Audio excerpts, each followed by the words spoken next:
Mistake number 3: thinking all calories are created equal. Thus far, we've looked at calories.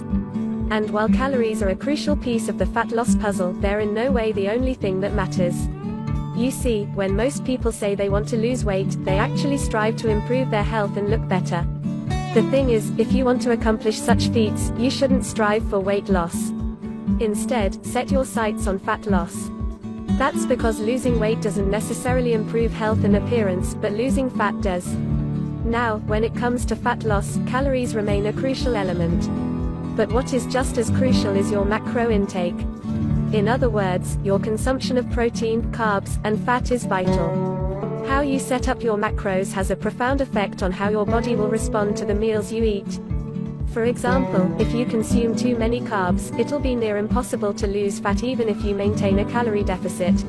That's because carbs spike insulin, a hormone that blunts fat loss in two main ways. One of these is that elevated insulin levels block the release of fat from your fat cells. 21 to 23, and if your cells can't release fat, your body can never burn off the excess. Second, elevated insulin levels cause the storage of energy found in your bloodstream to morph into body fat cells. 23 to 25. This means the energy won't get burned off by tissues like muscle but instead snakes its way around to places like your hips and abs. That's why researchers call insulin the fat storage hormone, and that's why carb-rich diets make it nearly impossible to lose fat. Insulin is but one example. Optimizing your macros is crucial for many more reasons, so in a minute I'll show you how to set up your macros to triple fat loss. The best part? The method I'll show you in a minute from now is effortless to follow and never leaves you hungry. In fact, this eating style is so satiating and easy to follow that you would probably forget you were on a diet if you weren't losing fat so fast. Mistake number 4: following an unrealistic, overly restrictive diet. Willpower works like a battery, you only have so much of it until it runs out. That's why very restrictive diets deplete your willpower, increase your cravings, and lead to binging, the exact opposite of what you want when trying to build your dream body.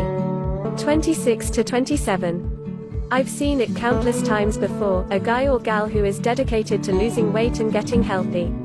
To kick things off, they start a diet that only allows food like tilapia, asparagus, and chicken. After all, that's what the fitness magazines recommend. While the results are great in the beginning and the diet loyally brings Tupperware boxes packed with healthy meals wherever they go, their willpower eventually runs out and that diet gets tossed out the window. Just keep in mind that dieting itself is already hard. Don't make it even harder for yourself by enforcing all kinds of unnecessary restrictions. Otherwise, you'll likely take on a screw it mentally after a few weeks or even days, wake up in a sea of Twinkie wrappers and be back to square one. The link is in the subscription for more info.